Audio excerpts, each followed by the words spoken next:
Hello dear students. तो अभी हम बोर्ड एग्जाम के लिए इम्पोर्टेंट टॉपिक्स देख रहे हैं और अभी हम किरण प्रकाशिकी के देख रहे थे। तो अब इसमें अगला टॉपिक है रिफ्रैक्शन यानी अपवर्तन। इससे संबंधित जो भी टॉपिक हैं या जो TIR है पूर्ण आंतरिक परावर्तन, उससे संबंधित टॉपिक हम देखते हैं। जो इम्पोर्टेंट टॉपिक है जिस पे विशेष ध्यान देना है और किस तरीके से हमको स्टडी करनी है, कहाँ कहाँ फोकस करना है। तो सबसे पहला टॉपिक आपका प्रकाश का अपवर्तन है। प्रकाश का अपवर्तन, ये फर्स्ट टॉपिक हो गया। और इसके बाद आपके पास आ जाता है पूर्ण आंतरिक परावर्तन। पूर्ण आंतरिक परावर्तन बहुत इंपॉर्टेंट टॉपिक है, इससे सवाल बनता है। इसके बाद आता है प्रकाशिक तंतु। प्रकाशिक तंतु, इसको हम ऑप्टिकल फाइबर भी कहते हैं, बहुत ज़्यादा इम्पोर्टेंट है, इसी से संबंधित है। और इससे संबंधित दो चार चीज़ें और हैं, जैसे हीरे का चमकना और एक दो चीज़ें और हैं इसमें। तो जो NCERT में दे रखे हैं उसको छोड़ के ये वाला तो सिलेबस में लिखा हुआ है CBSE के, तो ये तो पढ़ना ही पढ़ना है। बाकी और चीज़ें भी देखनी है, अभी हम उसको भी डिस्कस करेंगे। और इसके बाद हमारे पास आता है गोलीय सतह पर अपवर्तन। गोलीय सतह पर अपवर्तन, ये इम्पोर्टेंट है। फिर लेंस से संबंधित चीजें, पतले लेंस का सूत्र,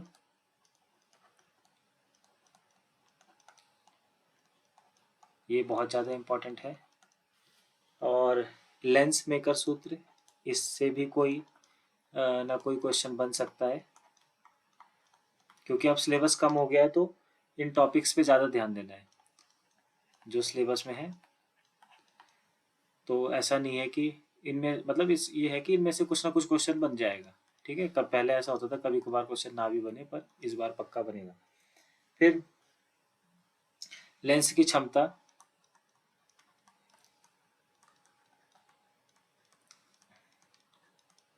और प्रिज्म, ठीक है, प्रकाश का प्रिज्म से अपवर्तन। तो ये इंपॉर्टेंट हो जाता है। इंपॉर्टेंट क्या, ये सिलेबस हो जाता है आपका। तो आपको मेन इस तरीके से देखना है सिलेबस के पॉइंट्स और फिर उसके आगे बढ़ना है। बात आती है अपवर्तन की, तो अपवर्तन की परिभाषा आपको आनी चाहिए, ठीक। तो परिभाषा आपको आएगी। उसके बाद इसके नियम होते हैं, अपवर्तन के नियम। दो नियम है, वो भी आपको याद होने चाहिए। क्या नियम है? एक है आपतित किरण, ठीक है, इंसिडेंट रे। फिर अपवर्तित किरण यानी रिफ्रैक्टेड रे, और अभिलंब यानी नॉर्मल। तो ये तीनों की तीनों एक ही तल पे होते हैं, यानी एक ही समतल पे होते हैं, ये आपको याद रखना है। दूसरा नियम जो होता है उसको हम स्नेल्स लॉ भी कहते हैं, ये भी याद रखना है। क्या होता है? Sine I upon sine R equals to N/1। मतलब जो आपका आपतित कोण है, आपतित कोण का साइन या आपतन कोण उसका साइन, और अपवर्तन कोण का साइन, ये दोनों एक रेशियो में होते हैं, ठीक है। इनका अनुपात हमेशा फिक्स रहता है किसी भी दो माध्यम के लिए, फिक्स माध्यम के लिए, ठीक है। तो यहाँ पे ये जो N/1 है इसको कैसे पढ़ेंगे? दूसरे माध्यम का पहले के सापेक्ष अपवर्तनांक, ठीक है। इसको इस तरीके से पढ़ेंगे, जो पहले लिखा है वो उसका अपवर्तनांक है और जो बाद में लिखा है उसके सापेक्ष अपवर्तनांक है। इसको हम रिफ्रैक्टिव इंडेक्स भी कहते हैं, ठीक है। तो ये आपको ध्यान रखना है।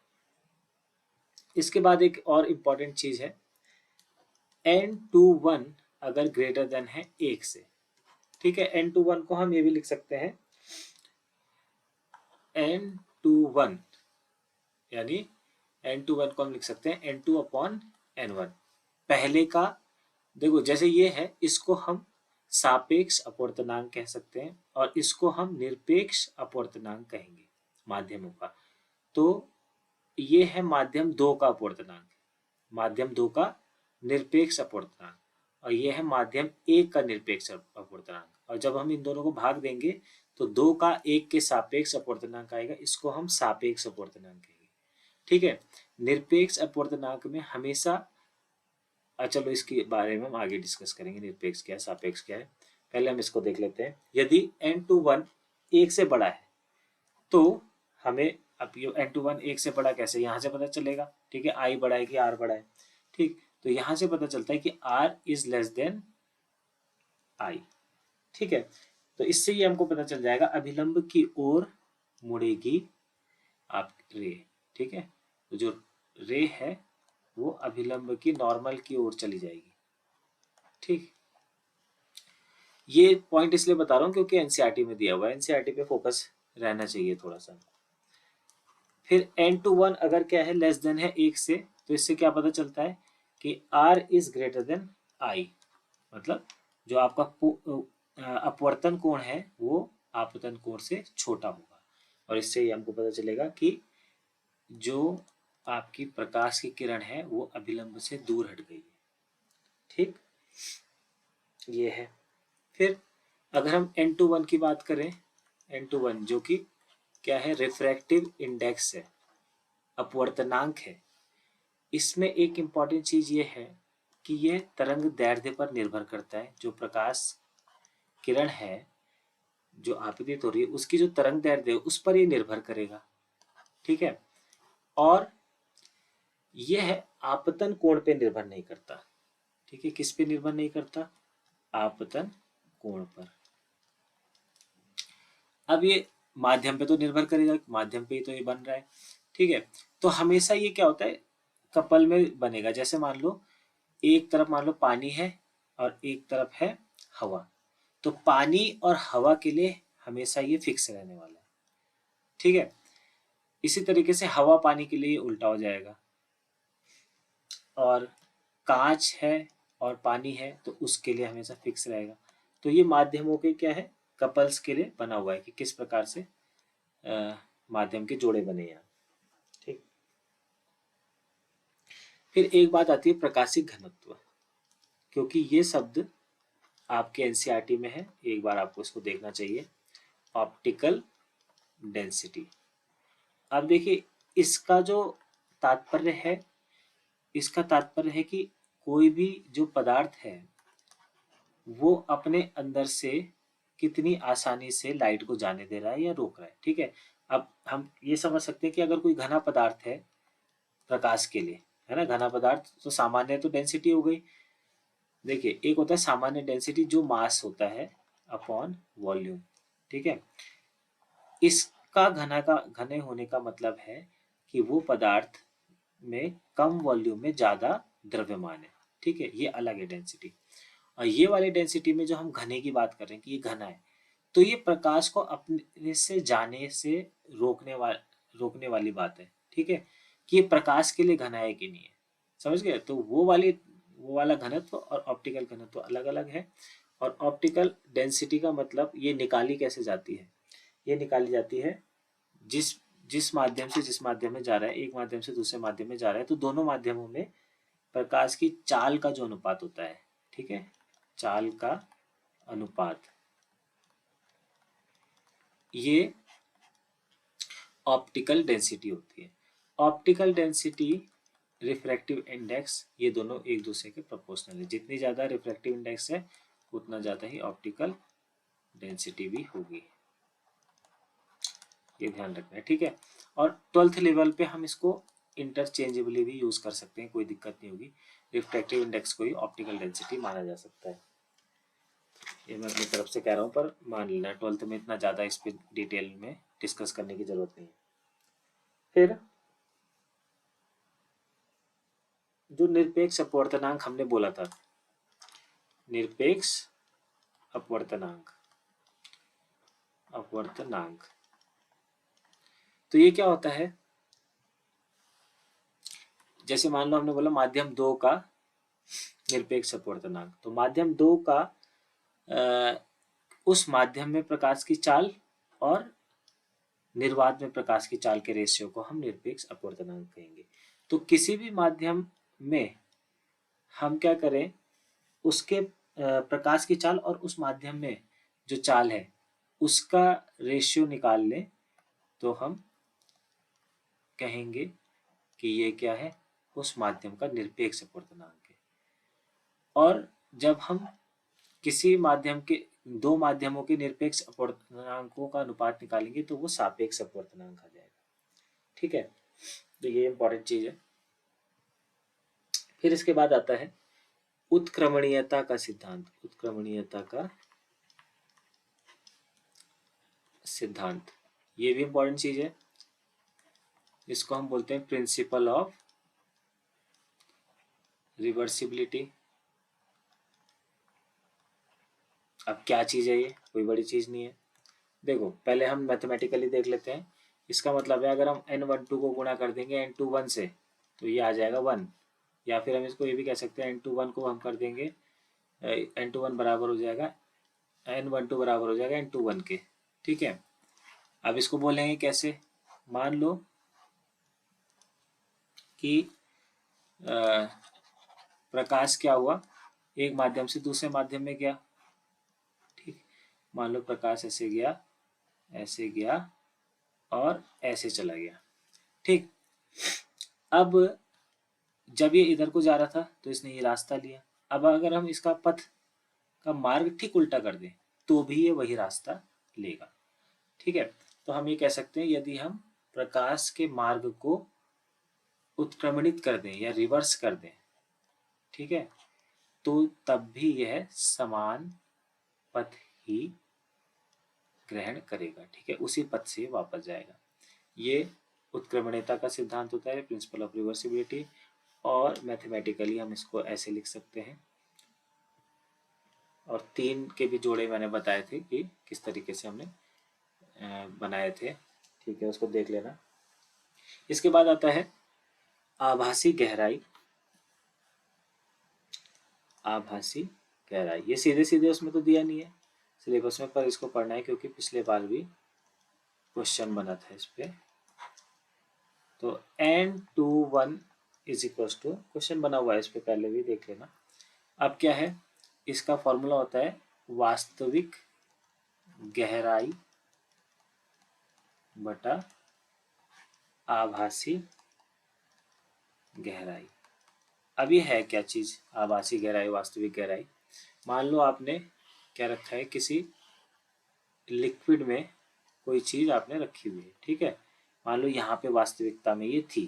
ठीक, तो यहाँ से लेकर यहाँ तक ये जो इसकी गहराई है ये हो जाती है वास्तविक गहराई। पर अगर आप बाहर से देख रहे हैं, ठीक है, अगर आप बाहर से देख रहे हैं तो फिर ये थोड़ा सा ऊंचा यहाँ पे दिखाई देगा।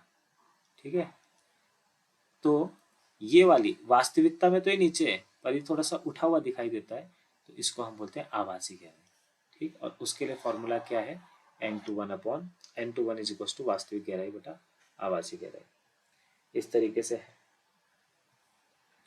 अब अपवर्तन से संबंधित घटनाएं हैं। क्या घटनाएं, एक तो यही घटना हो गई कि आपको जो द्रव में रखी हुई वस्तु है वो वास्तविकता से थोड़ा ऊपर उठी हुई दिखाई देती है। इसी तरीके से पूरा का पूरा तल भी ऊपर उठाई दिखाई देगा। तो जैसे तालाब है, तालाब वास्तविक रूप में गहरा होता है पर हमको दिखता थोड़ा कम गहरा है। ठीक है, उसका तल उठा हुआ प्रतीत होता है। इसी तरीके से जो अपवर्तन की घटनाएं हैं, तारों का चमकना हो गया, और ये हो गया द्रव में उठी हुई वस्तु। ठीक, फिर एक तरीके से ये हो गया देखो जो वास्तविक समय होता है सूर्योदय का और सूर्यास्त का, तो सूर्योदय से पहले ही हमको सूर्य दिखाई देने लगता है। ठीक है, मान लो ये सूरज है और ये वास्तविक रूप से नहीं दिखाई देना चाहिए था, पर अपवर्तन के कारण ये पहले ही इसकी लाइट किसी इंसान तक पहुंच जाती है। इसका चित्र भी एनसीईआरटी में बना हुआ है, आपको देखना है। तो घटना क्या है, सूर्योदय से पहले ही सूर्य का दिखाई देना और सूर्योदय के पश्चात भी सूर्य का दिखाई देते रहना, ये अपवर्तन की घटना है। एनसीईआरटी में आप उसको डिटेल में पढ़ लेना और उसमें चित्र भी है, वो भी देख लेना। तो ये तो हो गया आपका अपवर्तन से संबंधित। अभी हमको लेंथ से भी देखना है। उससे पहले हम ये देख लेते हैं पूर्ण आंतरिक परावर्तन। पूर्ण आंतरिक परावर्तन, एक मिनट देख लेता हूँ रिकॉर्ड हो गया है कि नहीं।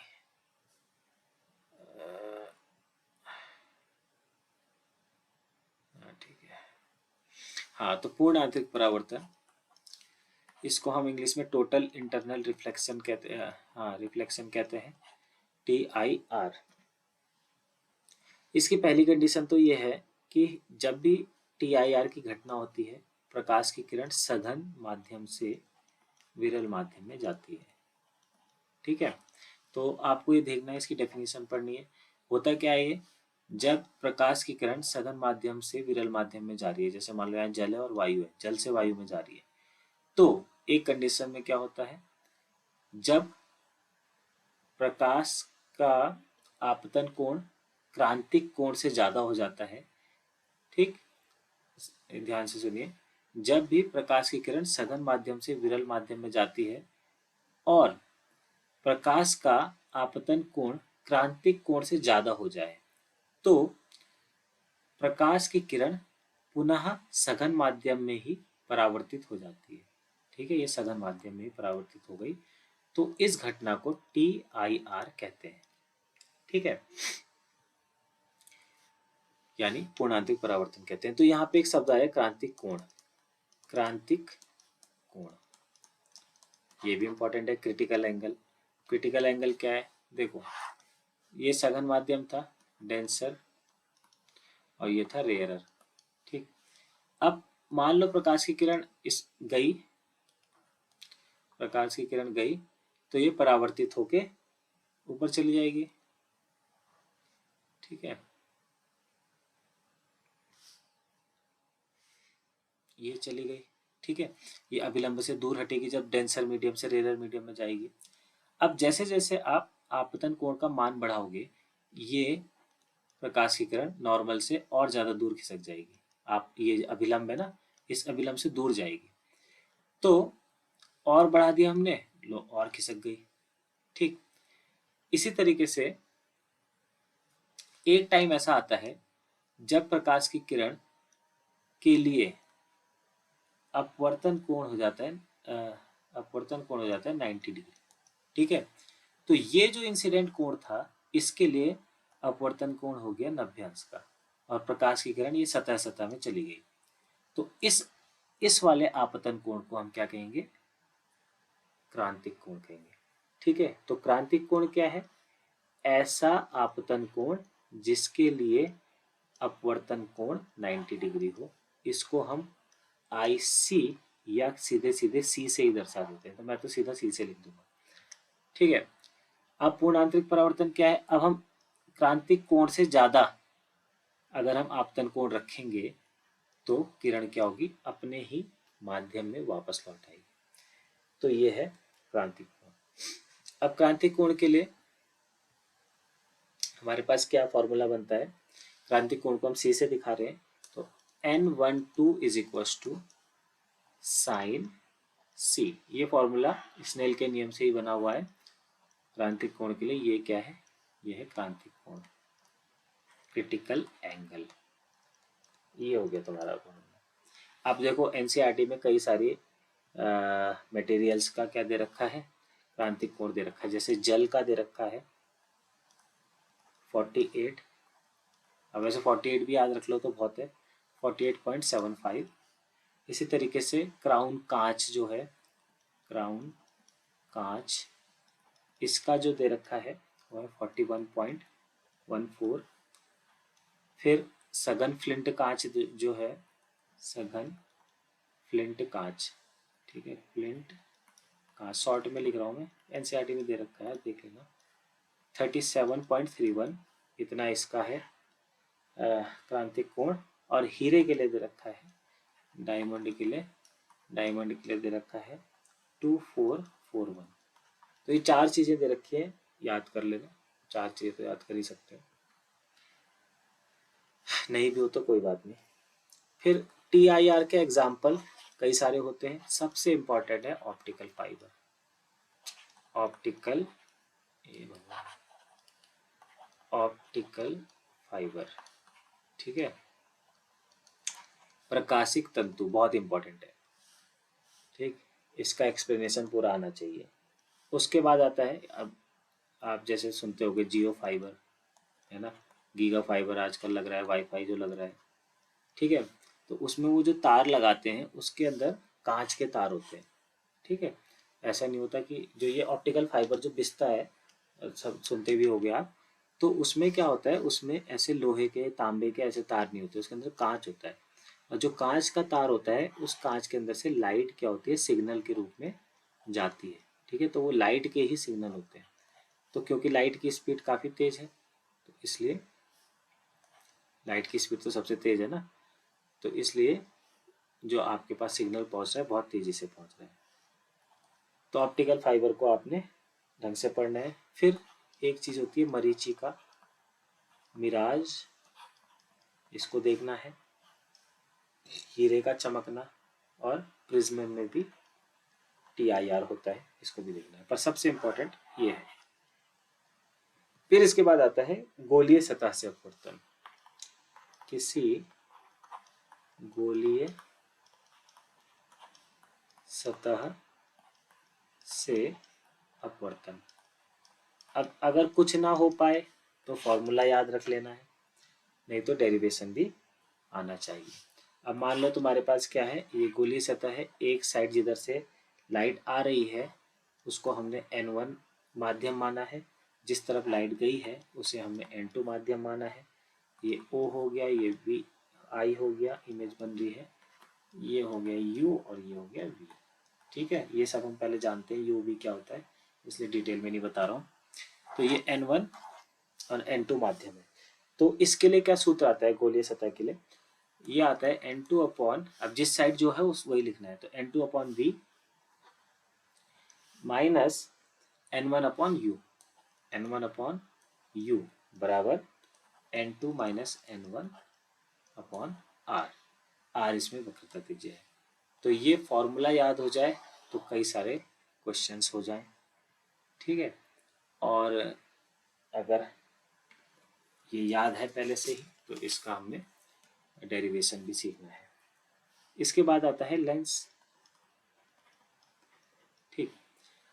लेंस जो है कई टाइप के हो सकते हैं, है ना। मेनली हम जो पढ़ते हैं कॉन्वेक्स और कॉनकेव पढ़ते हैं। कॉन्वेक्स का मतलब है कि दोनों सतह क्या होती है, उभरी होती है। कॉनकेव का मतलब होता है बीच में क्या होते हैं, ये पतले होते हैं और साइड साइड में चौड़े होते हैं, ठीक। अब कई प्रकार के लेंस हो सकते हैं, मान लो एक साइड समतल है, दूसरी साइड उभरा हुआ है, तो प्लेनो कॉन्वेक्स यानी समतलोत्तल। इसी तरीके से कई सारे टाइप के इस तरीके से ही बन सकता है लेंस, ठीक है। ये है। अब इन, क्योंकि लेंस कई टाइप के हैं तो उनको हम दो तरीके से और पढ़ते हैं, अभिसारी और अपसारी लेंस, ठीक है। तो अभिसारी लेंस क्या होता है, जो प्रकाश की किरणों को एक जगह पे क्या करता है, फोकस करता है, ठीक है। प्रकाश की किरणों को एक जगह लाने की कोशिश करता है। और अपसारी का मतलब होता है ऐसा लेंस जो प्रकाश की किरणों को फैलाता है, ठीक है। तो यहाँ पे जो ये कॉन्वेक्स बना हुआ है ये एक अभिसारी लेंस है, और कॉनकेव एक अपसारी लेंस है, ये फैलाता है किरणों को, ये एक तरफ लाता है, ठीक है। इसके बाद आता है पतले लेंस का सूत्र। पतले लेंस का सूत्र, इंपॉर्टेंट क्वेश्चन जो बने हुए हैं या जो भी क्वेश्चन बने हुए हैं वो मैं कराऊंगा ऐसी। अभी मैं केवल एक ओवरऑल बता रहा हूँ कि कौन कौन सी चीज़ें आपने पढ़नी है, किस चीज़ की चीज़ों पर आपने ध्यान देना है। इस पे तो सवाल बन सकता है, 100% चांस है। इसको डिराइव करने का भी आ सकता है, तो उसको भी देखना है, ठीक है। फिर आवर्धन क्या होता है, आवर्धन m=v/u। दर्पण में माइनस नहीं था, दर्पण में माइनस था और इसमें माइनस नहीं है, ठीक। पूरा सूत्र लिख देता हूँ, m is equal to H dash upon H is equal to V upon U. ये है प्रतिबिंब की ऊंचाई, ये है वस्तु की ऊंचाई, ये है p से प्रतिबिंब की दूरी, और ये है u p से वस्तु की दूरी। ठीक है, ये फॉर्मूले याद रखने, क्वेश्चन पक्का आएंगे। इसके बाद आती है लेंस की क्षमता। ठीक, क्षमता परिभाषा आ जाए तो फॉर्मूले वाला सीधा लिख देते हैं कि 1/f को ही हम क्या बोलते हैं, लेंस की क्षमता कहते हैं। तो क्या हुआ ये, p is equal to 1/f metres में। जब भी आप p का मान निकालेंगे f को मीटर में रखना है, ठीक है, और तभी इसका मान डायोप्टर में आएगा। अगर आपने यहाँ सेंटीमीटर में रख दिया तो p डायोप्टर में नहीं आएगी फिर। ठीक है, तो ये ध्यान रखना है कि जब भी p का मान निकाल लो तो फोकस मीटर में ही रखें। और अगर मान लो कि 2-3 लेंसों को हमने चिपका के रख दिया तो उसकी लेंस की क्षमता क्या आएगी, p is equal to P1 plus P2 plus P3, ऐसे जोड़ते जाना है बस।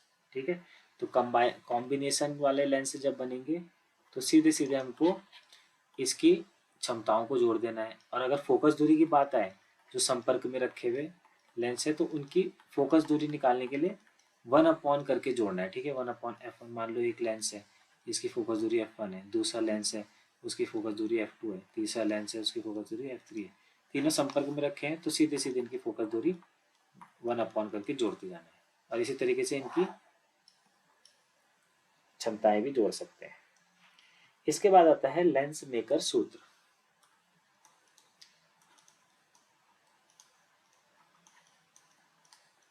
इससे भी सवाल बन सकता है। पहले तो ये फॉर्मूला याद हो जाए, ठीक है, वही इंपॉर्टेंट है। उसके बाद में डेरिवेशन भी इसको देख सकते हैं, देखेंगे कौन सा डेरिवेशन ज़्यादा आते हैं, हम अभी उसको भी डिस्कस करेंगे। 1/r1 minus 1/r2। तो ये आपका फॉर्मूला है, इसको लेंस मेकर सूत्र कहते हैं। इसके आधार पे सवाल आते हैं। यहाँ पे जो n21 है n2/n1। ठीक है, फिर लेंस के बारे में बात करते हैं, प्रथम फोकस और द्वितीय फोकस। प्रथम फोकस वो होता है जहाँ से लाइट आ रही है, तो इस साइड जो फोकस होगा प्रथम फोकस, और इस साइड क्या होगा, द्वितीय फोकस होगा। ये ध्यान रखना है। इसके बाद प्रिज्म आता है।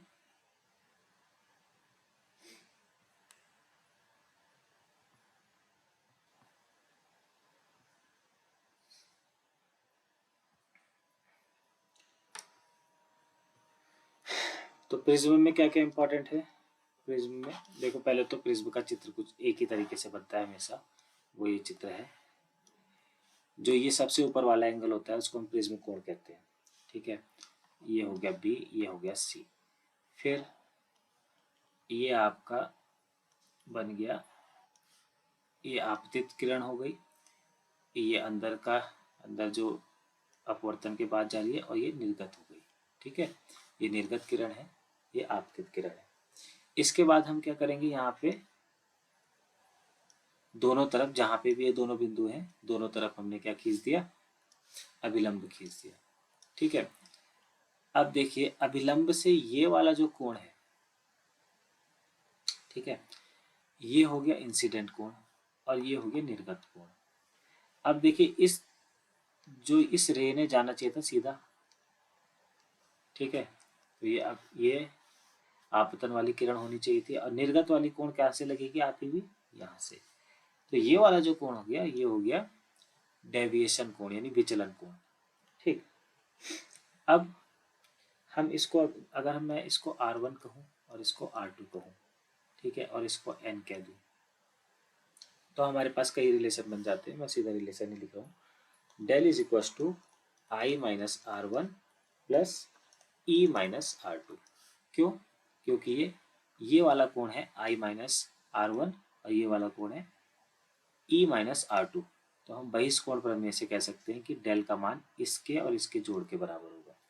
ठीक है, पहली चीज हमको ये पता चल जाती है। दूसरा, न्यूनतम विचलन कोण। देखो अगर हम आई चेंज करते जाएंगे तो एक ऐसी स्थिति आती है जिसमें डेल का मान सबसे न्यूनतम होता है। ये हमने प्रैक्टिकल में भी किया हुआ है। ठीक है, तो जो डेल एम होती है यानी न्यूनतम विचलन कोण होता है, उसकी परिभाषा आपको आनी चाहिए। परिभाषा क्या होती है? दूसरी बात, इसके लिए कंडीशन क्या होती है? इसके लिए पहली कंडीशन होती है I plus E is equal to del plus A, और इससे पता चलता है हमको कि आई बराबर ई होना चाहिए। ठीक है, पहली चीज ये हो गई। दूसरी चीज जो होती है इसके लिए, ये होती है R1 प्लस R2 बराबर ए। ये दूसरी कंडीशन होती है। ठीक, तो ये जब कंडीशन लगाई जाती है तो हमारे पास फॉर्मूला आता है, नीचे लिख देता हूँ मैं। फॉर्मूला आता है N21 equals to sine A plus del M upon 2 और साइन ए बाय 2। ठीक है, ये आ जाता है हमारा न्यूनतम विचलन के लिए कोण। और जब ये भी हो जाए तो पतला प्रिज्म का एक और फॉर्मूला है, वो है del M is equals to N21 minus 1 equals to into A. ठीक है, ये फॉर्मूला हो गया। अब अगर आपको चाहिए कि इसमें हम आगे क्वेश्चंस भी करें तो कमेंट में ज़रूर लिखें कि इम्पोर्टेंट क्वेश्चन बताइए सर, तो मैं ज़रूर बनाऊंगा वीडियो। और अगर कहीं पे कुछ समझ में नहीं आ रहा है या कोई भी ऐसी चीज़ है जहाँ पे ऐसा लगता है कि इस चीज़ को हमको ढंग से बताना चाहिए तो उसको बता दीजिए।